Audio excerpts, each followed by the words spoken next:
In the Indiana Governor's Cup. This, if you didn't know, if you're a hydroplane fan, you may know it, that this is Muncie Racing Industries' 100th race. Fran Muncie, I would imagine you felt a little different when you got up this morning for this race. Yes, it would be wonderful to win this. This is a great milestone. Also, if we could win this race, it would be our 50th win.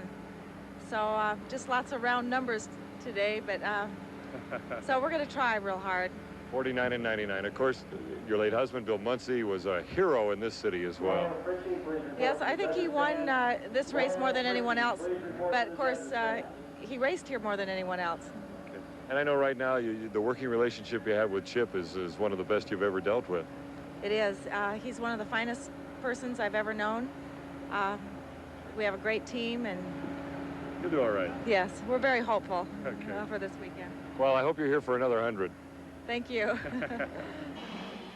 The Miller American is in Heat 2B. Out it goes with Chip Henauer from Seattle, Washington as the driver, and as we've said, defending national champion from back in 1985. The Cellular One will also be meeting fellow Turbine, the Miller American, here in 2B.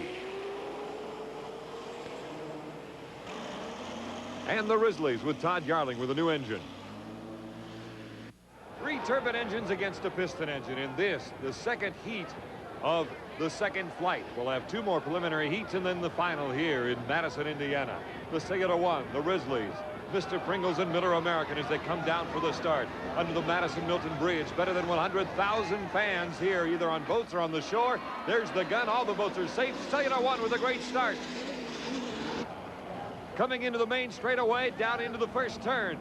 In the lead is the Cellular One. In second place is the Miller American, but Chip Henauer with good positioning on the inside. Let's see how they shake it down now as they come out of the first turn and down that tough area there. Just coming out of the turn and into the straightaway. Cellular One, it appears in first place. Mr. Pringle's going dead in the water, but Scotty Pierce kept it alive. And now you see the Cellular One beginning to run away from the field. Steve Reynolds hoping to get his first heat victory here in Madison. Second place, the Miller American, as they accelerate down the back chute, hitting speeds of up to 170, 180. That's about where Reynolds is right now as he goes under the bridge and sets up for that second turn. This turn a little bit better than that first one, not quite as bumpy as he comes around hugging the buoys, the skid fin digging it in, and he'll come down to complete lap number 1. Reynolds in the Cellular One in first place. Better than a rooster tail lead now for the Miller American. Check that for the Cellular One as Miller is in second place. Chip Henauer, the Miller American. That boat getting better as well, and the Rizzlies running much better than in the earlier heat when they were having fuel starvation problems. And the Mr. Pringles is going again. Scotty Pierce, as we said, in his second race of 87 behind a turbine engine, or in front in this case. Steve Woomer, the owner of the Cellular One. Fran Muncie in the lower right, the owner of the Miller American. And Muncie Racing. After lap number 2, let's get a speed on Reynolds now. He's slowed down a little bit, 123.9 miles per hour on his second lap as he rumbles into that first turn. Todd Yarling and the Rizzlies sounding much, much better. That turbocharged, fuel-injected Allison engine. The engine that won World War II, as Jack Schaefer Jr. puts it. Reynolds down the back chute. Henauer down the back chute in the Miller American. Incredibly long straightaways here at Madison down the narrow Ohio River. Into that first turn. Here on lap number 3, the Rizzlies with Todd Yarling. Ooh, getting a little light is Steve Reynolds, as you see, going into the second turn again.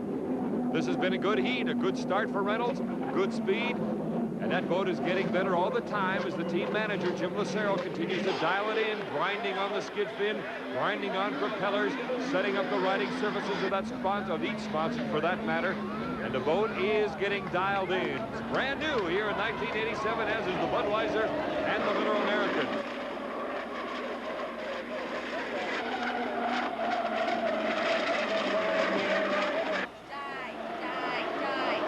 Fran Muncie getting a better view of the race as she comes up on the actual trailer that houses the boat.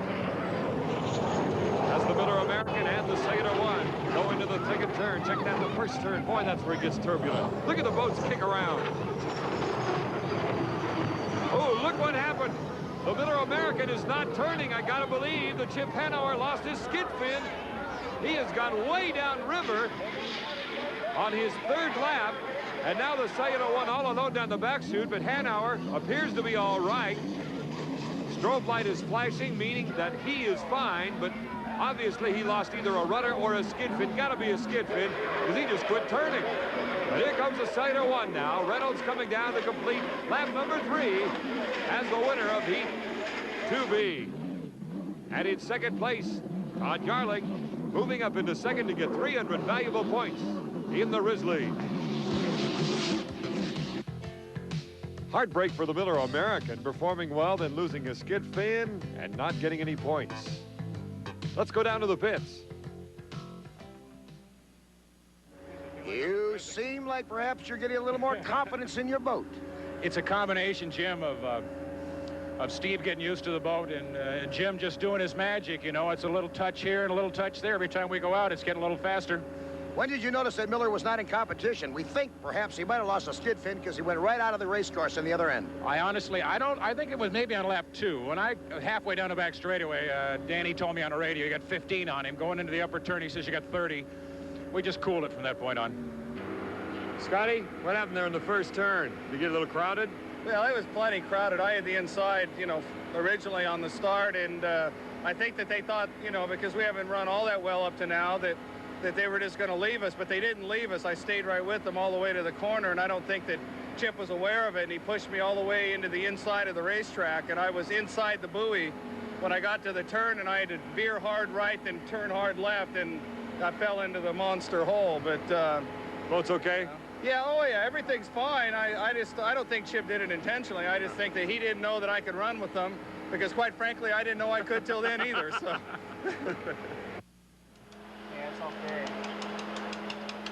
As we suspected, the skid fin is gone. The bracket is all that remains on the Miller American. John Walters, the crew chief, checking out for damage. You could hear him say it's okay, meaning the structure inside is still there and is solid, so they can put new brackets on and put on a new skid fin.